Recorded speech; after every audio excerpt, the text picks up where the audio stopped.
Capítulo 29. Ezequías tenía 25 años cuando ascendió al trono y reinó en Jerusalén 29 años. Su madre era Abías, hija de Zacarías. Ezequías hizo lo que agrada al Señor, pues en todo siguió el buen ejemplo de su antepasado David. En el mes primero del primer año de su reinado, Ezequías mandó que se abrieran las puertas del templo del Señor y las reparó. En la plaza oriental convocó a los sacerdotes y a los levitas, y les dijo: Levitas, escúchenme, purifíquense ustedes y purifiquen también el templo del Señor, Dios de sus antepasados, y saquen las cosas profanas que hay en el santuario. Es un hecho que nuestros antepasados se rebelaron e hicieron lo que ofende al Señor nuestro Dios, y que lo abandonaron. Es también un hecho que le dieron la espalda al Señor, y que despreciaron el lugar donde Él habita. Asimismo cerraron las puertas del atrio, apagaron las lámparas, y dejaron de quemar incienso y de ofrecer holocaustos en el santuario al Dios de Israel.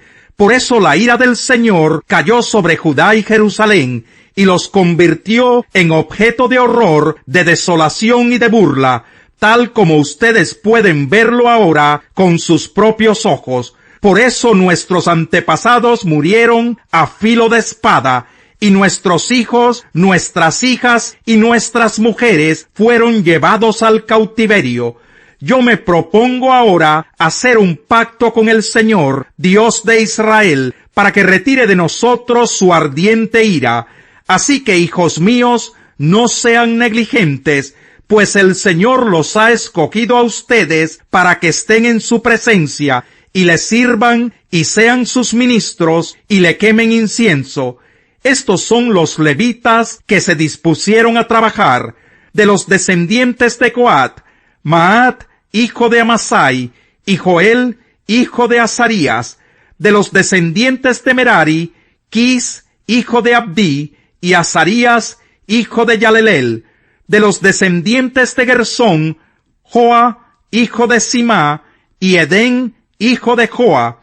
De los descendientes de Elisafán: Simri y Jeyel. De los descendientes de Asaf: Zacarías y Matanías. De los descendientes de Emán: Jehiel y Simí.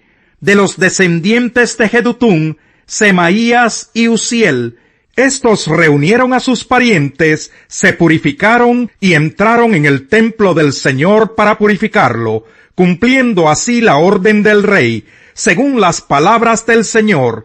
Después los sacerdotes entraron al interior del templo del Señor para purificarlo. Sacaron al atrio del templo todos los objetos paganos que encontraron allí, y los levitas los recogieron y los arrojaron al arroyo de Cedrón. Comenzaron a purificar el templo el primer día del mes primero, y al octavo día ya habían llegado al pórtico del templo. Para completar la purificación, emplearon otros 8 días, de modo que terminaron el día 16 del mes primero.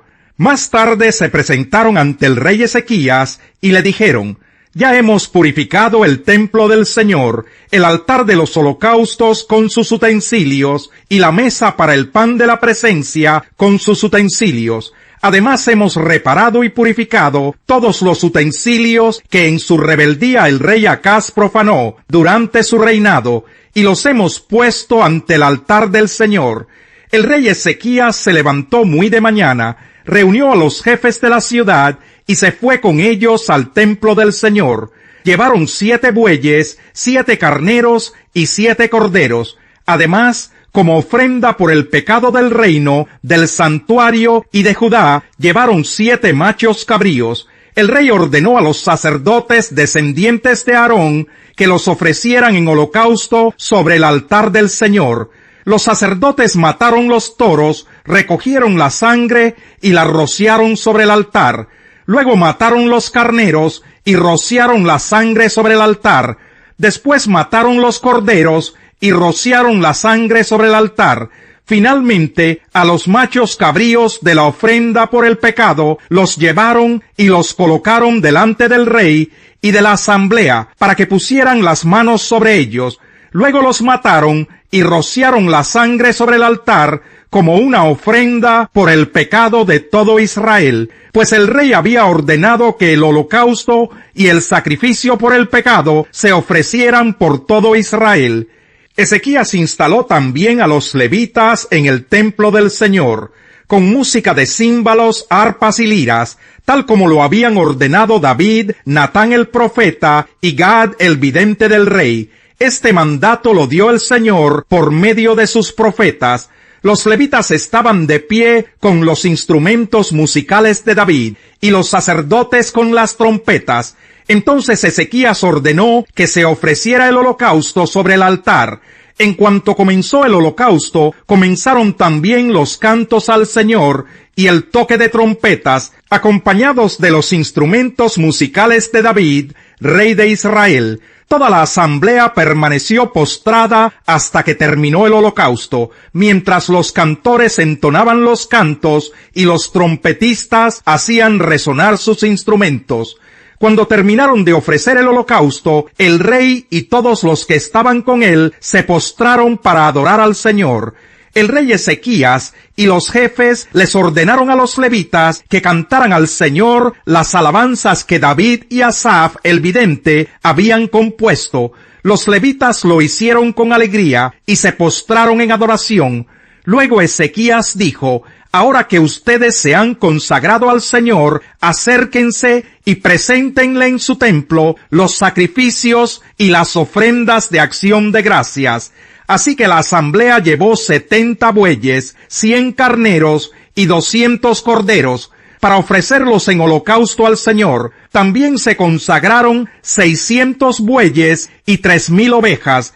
Pero como los sacerdotes eran pocos y no podían desollar tantos animales, sus parientes levitas tuvieron que ayudarlos para terminar el trabajo, a fin de que los otros sacerdotes pudieran purificarse, pues los levitas habían sido más diligentes en purificarse que los sacerdotes. Se ofrecieron muchos holocaustos, además de la grasa de los sacrificios de comunión y de las libaciones para cada holocausto. Así fue como se restableció el culto en el templo del Señor, y Ezequías y todo el pueblo se regocijaron de que Dios hubiera preparado al pueblo para hacerlo todo con rapidez. Capítulo 14. Reciban al que es débil en la fe, pero no para entrar en discusiones. Algunos su fe les permite comer de todo, pero hay quienes son débiles en la fe y solo comen verduras. El que come de todo no debe menospreciar al que no come ciertas cosas, y el que no come de todo no debe condenar al que lo hace, pues Dios lo ha aceptado. ¿Quién eres tú para juzgar al siervo de otro? Que se mantenga en pie o que caiga es asunto de su propio Señor, y se mantendrá en pie porque el Señor tiene poder para sostenerlo. Hay quien considera que un día tiene más importancia que otro, pero hay quien considera iguales todos los días. Cada uno debe estar firme en sus propias opiniones. El que le da importancia especial a cierto día, lo hace para el Señor. El que come de todo, come para el Señor, y lo demuestra dándole gracias a Dios. Y el que no come, para el Señor se abstiene, y también da gracias a Dios. Porque ninguno de nosotros vive para sí mismo, ni tampoco muere para sí. Si vivimos, para el Señor vivimos, y si morimos, para el Señor morimos. Así pues, sea que vivamos o que muramos, del Señor somos. Para esto mismo murió Cristo, y volvió a vivir, para ser Señor tanto de los que han muerto como de los que aún viven. Tú entonces, ¿por qué juzgas a tu hermano? O tú, ¿por qué lo menosprecias? Todos tendremos que comparecer ante el tribunal de Dios. Está escrito: tan cierto como que yo vivo, dice el Señor, ante mí se doblará toda rodilla y toda lengua confesará a Dios. Así que cada uno de nosotros tendrá que dar cuentas de sí a Dios. Por tanto, dejemos de juzgarnos unos a otros. Más bien, propónganse no poner tropiezos ni obstáculos al hermano. Yo, de mi parte, estoy plenamente convencido en el Señor Jesús de que no hay nada impuro en sí mismo. Si algo es impuro, lo es solamente para quien así lo considera. Ahora bien, Si tu hermano se angustia por causa de lo que comes, ya no te comportas con amor. No destruyas por causa de la comida al hermano por quien Cristo murió. En una palabra, no den lugar a que se hable mal del bien que ustedes practican, porque el reino de Dios no es cuestión de comidas o bebidas, sino de justicia, paz y alegría en el Espíritu Santo. El que de esta manera sirve a Cristo, agrada a Dios y es aprobado por sus semejantes. Por lo tanto, esforcémonos por promover todo lo que conduzca a la paz y a la mutua edificación. No destruyas la obra de Dios por causa de la comida. Todo alimento es puro. Lo malo es hacer tropezar a otros por lo que uno come. Más vale no comer carne, ni beber vino, ni hacer nada que haga caer a tu hermano. Así que la convicción que tengas tú al respecto, manténla como algo entre Dios y tú.